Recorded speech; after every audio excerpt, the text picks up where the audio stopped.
दोस्तों इस वीडियो में हम लोग मार्गरेट लॉरेंस की लिखी एक कमाल की नोवेल डिस्कस करेंगे जिसका नाम है द स्टोन एंजल। भले ही आपको एंटरटेन ना करे ये वीडियो, लेकिन आपको सिखाएगी ज़रूर ये कहानी। चलिए शुरू करते हैं, मिलता हूँ इस वीडियो के एंड में। दोस्तों द स्टोन एंजल एक बहुत कमाल की कहानी है, आपका दिल जीत लेगी। मैं सुनाता हूँ। 90 साल की एक जिद्दी औरत की कहानी है ये, जिसका नाम था हैगर शिपली। कुछ लोग होते हैं ना दोस्तों, माई लाइफ माई रूल्स, ऐसे टाइप के लोगों का जीता जागता एग्जाम्पल है ये औरत। सारी ज़िंदगी इसने अपनी शर्तों पे जी है। इसके साथ प्रॉब्लम ये है कि बार बार ये यादों में खो जाती है अपनी। पुराना वक्त इसको याद आता है कि कैसे इसने अपनी ज़िंदगी जी। फिलहाल ये अपने बेटे मर्विन और उसकी बीवी डॉरिस के साथ में रह रही है, या फिर ऐसा भी कह सकते हैं कि वो दोनों इस बुढ़िया के साथ में रह रहे हैं। बड़ा दिलचस्प कैरेक्टर है। मैं आगे आपको सुनाता जाऊँगा कहानी, आपको मज़ा आता जाएगा। एक अरसे पहले इस लेडी ने ये घर खरीदा है और वहाँ पर ये अपनी बहू और बेटी को पाल रही है। इसको गठिया की प्रॉब्लम है, हाथ पैरों में दर्द रहता है और अभी फ़िलहाल इसे ये डर सता रहा है कि इसका बेटा और इसकी बहू दोनों इसे नर्सिंग होम में भेजने की तैयारी कर रहे हैं। इसलिए ये फिर से अपनी यादों में खो गई। इसे याद आता है वो वक्त जब ये पैदा हुई थी। जन्म देते देते इसकी माँ गुजर गई दोस्तों, और इसके बाप ने अपने दम पर सब कुछ अचीव किया था। बाप का नाम था जेसन करी। हाईलैंड में स्कॉटिश फैमिली से था और अपने दम पर जनरल स्टोर बनाया था। मतलब पाला था अपने तीनों बच्चों को, अपनी बेटी को अपने हिसाब से पाला था हैगर को। इसके दो बड़े भाई भी थे, मैट और डैन। हैगर का भाई डैन यंग एज में ही निमोनिया की चपेट में आ गया था और दुनिया छोड़कर चला गया। जब डैन मर रहा था ना दोस्तों, तब मैट ने हैगर से बोला कि इसे माँ की याद आ रही है, तुम शॉल ओढ़कर इसके पास में खड़ी हो जाओ ताकि इसकी तकलीफ़ कम हो। मर रहा है वो। लेकिन हैगर बोली नहीं, मैं नहीं कर सकती ये सब कुछ। वो बिल्कुल औरतों जैसी नहीं थी। इसका भाई डैन माँ माँ करता मर गया, लेकिन इसके मन में दया नहीं आई। इस क्वालिटी की कमी की वजह से इसका कनेक्शन इसकी फैमिली के साथ में कट गया, मतलब भाई के साथ में कट गया। फादर भी कुछ ज़्यादा ध्यान नहीं देते थे, मारते पीटते थे बच्चों को। वायलेंट थे इसके फादर। अपने फादर के इस वायलेंट माहौल से बाहर निकलने के लिए हैगर ने ब्रैम्पटन शिपले नाम के एक बूढ़े आदमी से शादी करने का फैसला किया, जिस आदमी की शहर के बाहर काफ़ी खेती थी, ज़मीन थी। सोचा उसके साथ में सेट हो जाऊंगी और अपनी ज़िंदगी अपने हिसाब से जी सकूंगी, अपने फादर के माहौल से आज़ाद हो जाऊंगी। लेकिन इसने गलती कर ली। पहला तो वो आदमी रहन सहन का ठीक तरीका नहीं आता था उसको।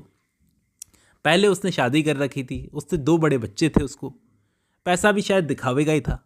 सिर्फ एक बेनिफिट हुआ था इसको ये शादी करके कि अपने बाप के वायलेंट माहौल से ही बाहर आ गई, बंदिशों से आज़ाद हो गई और अपनी ज़िंदगी पहली बार इसको अपने दम पर जीने का मौका मिला था। लेकिन कैसे? कैसे मैं पूछ रहा हूँ, कैसे? बाप ने तो कुछ दिया नहीं। ये इस आदमी के साथ में, जो कि इससे उम्र में ज़्यादा था, यहाँ पर आकर सेट हो गई। खैर, कहानी फिर से प्रेजेंट में आती है। दरअसल दोस्तों, इसकी मेमोरीज में ये कहानी चल रही है। अभी ये बूढ़ी है, 90 साल की, भूलो मत। अपने बेटे और बहू के साथ में रहती है। तो ये प्रेजेंट में देखती है कि इसके घर में एक न्यूज़पेपर पड़ा है, वहाँ पर एक नर्सिंग होम की एडवर्टाइजमेंट है। ये डर जाती है कि ये दुष्ट मुझे, मतलब बेटा और बहू, मुझे नर्सिंग होम में भेजकर ही मानेंगे। हैगर का सबसे बड़ा डर यह है कि ज़िंदगी भर का कमाया हुआ छोड़ना पड़ेगा, अपनी ज़िंदगी भर की कमाई सारी चीज़ें पीछे छोड़नी पड़ेगी, इसलिए यहाँ से जाना नहीं चाहती। हैगर ने अपने दिमाग में ही अपने बेटे और बहू के लिए इमेज बना ली है कि ये लोग तो मुझे बस अब मेरी प्रॉपर्टी हथियाना चाहते हैं। जैसे जैसे दिन गुजरते जा रहे थे दोस्तों, हैगर अपने शरीर से कंट्रोल खोती जा रही थी। मतलब कहीं भी गिर जाती थी, कहीं पर भी बिस्तर गीला कर देती थी। बेटे और बहू को संभालना पड़ता था। ज़िद्दी स्वभाव और था ऊपर से। दोनों इससे परेशान थे। परेशान तो थे लेकिन जताते नहीं थे। अब दोनों कम से कम सलाह तो सही दे रहे थे कि मम्मी कम से कम डॉक्टर से मिल तो लीजिए, कम से कम वो आपको सही सलाह देंगे, लेकिन वो सुनने को तैयार थी क्या? कहानी फिर से पास्ट में चली जाती है। वो किसान ब्रैम जिससे इसने शादी की थी, उससे शादी के दौरान इसका दूसरा भाई भी गुजर गया। उस शादी के बाद में दोस्तों, इसने ब्रैम के लिए खुद को दुनिया से काट लिया, उस ओल्ड किसान के लिए जिसने इससे शादी की थी। इसका सारा ध्यान था अपने पति पर, लेकिन वो आदमी इससे बड़ा गंदा बिहेव करता था। गंदे संदे वो रहते थे। इसकी फीलिंग्स की तो रत्ती भर उस आदमी को परवाह नहीं थी। जिंदगी काटना बहुत मुश्किल हो गया था हैगर के लिए। कहानी फिर से प्रेजेंट में आ जाती है।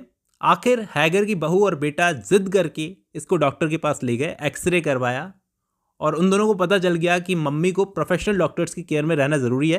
अभी इनकी तकलीफ बढ़ती जाएगी, बहुत तकलीफ होगी। मतलब हैगर अपनी रिपोर्ट्स जानना चाहती है कि मुझे बताओ क्या है रिपोर्ट्स के अंदर, लेकिन ये मना कर देते हैं कि आपको टेंशन हो जाएगी, रिपोर्ट्स तो नहीं दिखाएंगे। लोग जिद करके इसको कहते हैं कि मम्मी कम से कम आप नर्सिंग होम देख तो लीजिए, क्या फैसिलिटी है वहाँ पर। लेकिन ये जिद करने के लिए नहीं नहीं मुझे घर जाना है, मुझे घर लेके चलो, मुझे यहाँ नहीं रहना, बस घर लेके चलो। हालत इतनी ख़राब हो गई अगले कुछ दिनों में कि ये दोस्तों बिस्तर गीला करने लगी, उठने की भी हिम्मत नहीं है। बहू और बेटे को गालियाँ देती थी, अनजान आदमियों को गालियाँ देती थी जो मिलने आते थे। आखिर बेटा मार्विन क्या बोलता है कि मम्मी अब बस हो गया, देखो आपका बस हो गया, अब हम लोग नेक्स्ट वीक नर्सिंग होम में जा रहे हैं, मतलब जा रहे हैं। कहानी फिर से पास्ट में चली जाती है दोस्तों। मैंने आपको बताया हैगर ने ब्रैम के साथ में शादी कर ली, इसके 2 बच्चे पैदा हुए, एक तो मार्विन जिसके साथ में ये अभी रह रही है, और जॉन। ये जॉन जो है बहुत इंपॉर्टेंट कैरेक्टर है दोस्तों, इसका अटैचमेंट बहुत ज़्यादा था हैगर के साथ में। हैगर जॉन के पैदा होने के साथ ही उससे बहुत प्यार करती थी, क्योंकि छोटा था, लाडला भी था। इसलिए जॉन बिगड़ने लगा, स्कूल में लड़ता था, पास में रेलवे ट्रैक पर चिकन गेम खेलता था। लेकिन कभी भी इसकी हरकतों पर इसने कभी कंट्रोल नहीं रखा, हैगर ने कभी ध्यान नहीं दिया, और ब्रैम को भी कोई मतलब नहीं था, उसने तो बस बच्चे पैदा कर दिए। 17 साल की एज में मार्विन से इतना लगाव नहीं था इसको, ये फर्स्ट वर्ल्ड वॉर लड़ने चला गया दोस्तों। ना माँ को कोई फर्क पड़ा हैगर को, ना बाप को, जिसके साथ में आज ये रह रही है ना मार्विन, वो 17 साल की एज में वर्ल्ड वॉर लड़ने चला गया था। अब इतने साल इस आदमी के साथ काटने के बाद में बच्चे जब इतने बड़े हो गए, तब जाकर इस हैगर को, इस लेडी को एहसास हुआ कि ब्रैम से शादी करके मैंने अपनी ज़िंदगी बर्बाद कर ली, सिर्फ अपने बाप को दिखाने के लिए कि देखो मैं अपनी ज़िंदगी पे, मैं अपनी शर्तों पे अपनी ज़िंदगी जी सकती हूँ, लेकिन देखो मैंने आप पूरी ज़िंदगी बर्बाद कर ली। आखिर उसने अपने बेटे जॉन और अपना सामान लेकर ब्रैम का घर छोड़ दिया, छोड़ने का फैसला किया, और ब्रैम को भी कोई फ़र्क नहीं पड़ता था कि जाओ तो जाओ, क्या फ़र्क पड़ता है। हैगर बस दुखी थी कि शहर छोड़ना पड़ेगा, घर छोड़ना पड़ेगा। ब्रैम का घर छोड़ने के बाद में अपने बेटे जॉन को लेकर ये मिस्टर ऑटले नाम के एक पैसे वाले स्मगलर के घर चली गई दोस्तों, वहाँ पर हाउसकीपर की जॉब करने लगी। उस बूढ़े आदमी ने भी हैगर को काम दिया रहने के लिए, अपने बड़े से घर में एक प्राइवेट कमरा दिया। लेकिन ये लड़का जॉन बर्दाश्त नहीं कर पा रहा था कि हम लोग किसी और के घर में क्यों रह रहे हैं जब बाप का घर है तो। और ये लड़का जॉन एक नंबर का अय्याश है, लड़कियों के साथ में घूमता है, और लेटर्स पे अभी भी अपने बाप ब्रैम के साथ में बात करता रहता है। और हैगर को पता नहीं था इस बारे में कि जिस लड़के को ये यहाँ पर लेके आई है वो अब भी अपने बाप से कनेक्टेड है। ये दौर चल रहा था ग्रेट डिप्रेशन का दोस्तों। उस दौरान ना हैगर ने भी अपने बेटे के लिए कुछ इन्वेस्टमेंट्स कर रखी थी जॉन के लिए, कि ये बेटा जब कॉलेज जाएगा तब पैसे निकालूंगी, लेकिन सब बर्बाद हो गया ग्रेट डिप्रेशन के टाइम पर। पैसे तो थे ही नहीं, माँ की इज्जत भी थी नहीं। जॉन बोला कि मम्मी आपके पास में जब कोई बैकअप प्लान था ही नहीं तो क्यों लेकर आई आप मुझे यहाँ पर। और वो अपनी माँ को अकेला छोड़कर वापस चला गया अपने बाप के पास। कई सालों तक ये अकेली रही, हैगर यहीं पर रही, वापस नहीं गई। एक दिन जॉन का लेटर मिला कि पापा मर रहे हैं मम्मी। हैगर ने आव देखा ना ताव, भाग गई अपने घर पर अपने मरते पति की सेवा करने के लिए। लेकिन वहाँ पर क्या पाया, गंदगी गंदगी, बुरे हाल थे उस आदमी के, बेटे के भी बुरे हाल थे। घर में दारू ने बाप बेटे दोनों का दिमाग खराब कर दिया था। जॉन बिल्कुल अपने बाप जैसा ही बन गया था, लापरवाह, बाप की तरह गंदी और भद्दी बातें करता था, अपनी गरीबी को सेलिब्रेट करता था जैसे गरीब होना कोई गर्व की बात है। इस बीच अच्छी बात यह हुई कि कम से कम ब्रैम मर गया। बाप के मरने से शायद जॉन को तकलीफ हुई होगी, लेकिन हैगर के लिए अच्छी बात यह थी कि कम से कम अब इन्फ्लुएंस खत्म होगा उस आदमी का इससे। लेकिन इस बीच बाप की मौत के बाद में जॉन का रिश्ता बना अर्लन सिमंस नाम की एक लड़की के साथ में, जो कि लॉटी, जो इसकी बचपन की दोस्त थी, वो और टेलफोर्ड सिमंस की बेटी थी। हैगर के बचपन के दोस्त थे दोनों।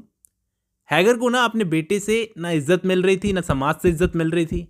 लॉटी के साथ मिलकर इसने इस मंदी के दौर में अपने बेटे को काम की तलाश में बाहर भेजने का सोचा कि इसको बाहर भेजेंगे, लेकिन जॉन जाना नहीं चाहता था। उसको गुस्सा आया। हैगर बोली, बेटा तेरे भले के लिए कर रही हूँ जो कुछ भी कर रही हूँ। लेकिन वो कहाँ मानने वाला था। रात रात को नशे में गाड़ी चलाता था वो हाईवे पर। खुद को और अपनी माँ को, दोनों को शर्मिंदा करना इसकी आदत सी हो गई थी। अब एक रात दोस्तों बहुत बुरी खबर आई, एक हादसा हो गया था। दरअसल ट्रस्टल ब्रिज पर अपना ट्रक चलाते हुए अर्लन को साथ लेकर जॉन सामने से आती हुई ट्रेन से टकरा गया और उसकी कार पुल के नीचे गिर गई। इस एक्सीडेंट में अर्लन की तो मौके पर मौत हो गई और जॉन अभी हॉस्पिटल में। लास्ट मोमेंट है, आखिरी सांसें गिन रहा है। जब ये वहां पर पहुंची तो वो लगभग मर ही गया था। लेकिन हैगर ने अपने बेटे के लिए दोस्तों एक आंसू नहीं बहाया। वो नहीं रोई। ऐसा लग रहा था जैसे वो एक स्टोन एंजल बन गई। बचपन में जब इसकी माँ मर गई थी ना, तो वहाँ पर एक लोकल कब्रिस्तान था दोस्तों।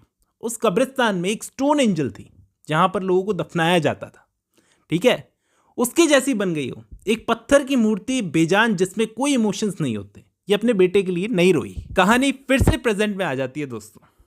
ये अपने बेटे और बहू से परेशान होकर घर से भाग गई, क्योंकि नर्सिंग होम नहीं जाना था इसको। नहीं रहना नर्सिंग होम में, मुझे घर से भागना मंजूर है, लेकिन घर में मुझे नर्सिंग होम में नहीं रहना। दुख में रहने लगी, तकलीफों में रहने लगी, ठंड से कांपने लगी, बीमार रहने लगी, लेकिन इस एज में, 90 की एज में, लेकिन फिर भी नर्सिंग होम नहीं जाएगी। आखिर इसका बेटा और बहू दोनों इसको ढूंढ लेते हैं, इसको वापस अपने साथ लेने के लिए आते हैं। आखिर मजबूर होकर वो बताते हैं कि मम्मी ये रिपोर्ट्स देखो, आपको आंतों में कैंसर है, इन्फेक्शन है आपको। अगर डॉक्टर्स की केयर नहीं मिलेगी ना तो अभी मर जाओगे। हम चाहते हैं कि आप जिंदा रहो, चाहे हॉस्पिटल में ही सही, लेकिन जिंदा रहो। आखिर उन्होंने इसे हॉस्पिटल में एडमिट करवाया, इसके नर्सों की केयर मिली, आसपास अच्छे खासे दोस्त मिले, लेकिन इसके नेचर में कोई चेंज नहीं आया। ये सबसे लड़ती रहती थी। आखिरकार कब तक नहीं पिघलती, इसने वहां पर लोगों से दोस्ती बनाना शुरू कर दी। इसने ये मानना शुरू कर दिया कि इसकी खुद की मौत भी करीब है। अब जब मौत करीब आई तो इसमें बदलाव आना शुरू हुए। माना कि जिंदगी ने तुम्हारे साथ बहुत गलत किया, लेकिन आज जो लोग तुम्हारे साथ में हैं उनका क्या दोष, उनका क्या कसूर। आखिर ये अपने बहू और बेटे से माफी मांगती है, कहती है, मरवन से कहती है कि बेटा तू हमेशा मेरे लिए जॉन से ऊपर था, ऊपर रहेगा। दर्द बढ़ रहा था, घमंड पिघल रहा था। वो पानी नहीं पी पा रही थी, तो नर्स ने एक गिलास पकड़कर खुद से पानी पिलाने की कोशिश की। हैगर ने कहा मुझे दे दो, मैं खुद पी लूंगी। प्राण जाए पर जिद ना जाए। इस तरह से ये स्टोन एंजल की पूरी कहानी है दोस्तों। आपको क्या लगता है ये ओल्ड लेडी बार बार अपने पास्ट में क्यों झांकती थी? क्योंकि इसे डर लगता था अपने आज से। पास्ट में इसने जो धोखे खाए थे वो आज नहीं खाना चाहती थी। ये अपने बेटे मर्विन और डोरिस पर भी शक करती रहती थी। बहुत लोग होते हैं जो गुजरे हुए समय से बाहर नहीं आ पाते दोस्तों, या कहें कि आ नहीं सकते, आना नहीं चाहते। भले ही पास्ट में उन्हें दर्द मिला हो और आज उन्हें सुख दे रहा हो, लेकिन वो फिर भी पास्ट को भूल नहीं पाते। उनके स्वभाव में है ये चीज़। हैगर का केस बहुत कॉम्प्लिकेटेड था दोस्तों। यहाँ पर उसने अपनी ज़िंदगी का ज़्यादातर हिस्सा गुजरे हुए समय के पछतावे में निकाल दिया, अपनी फीलिंग्स को दबाने में गुजार दिया। पहले तो वो थोड़ी थोड़ी देर में अपनी यादों में खोती थी, लेकिन अब बहुत लंबे समय तक होश भी नहीं रहता था कि आसपास क्या चल रहा है।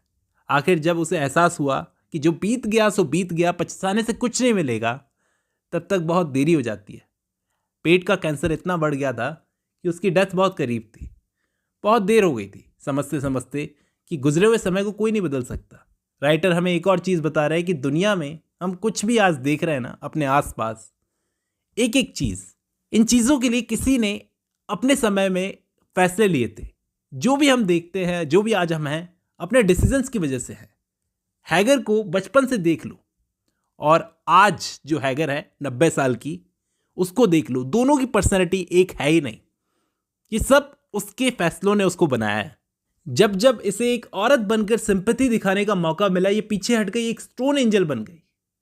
जिस रास्ते पर वो थी उसने खुद चुना था। अब जब आपने ये वीडियो खत्म कर लिया तो मैं उम्मीद करता हूँ आपको नोवेल भी समझ में आई होगी, इसका आइडिया भी समझ में आया होगा। चलिए आज की इस वीडियो में इतना ही, मिलता हूँ नेक्स्ट वीडियो में।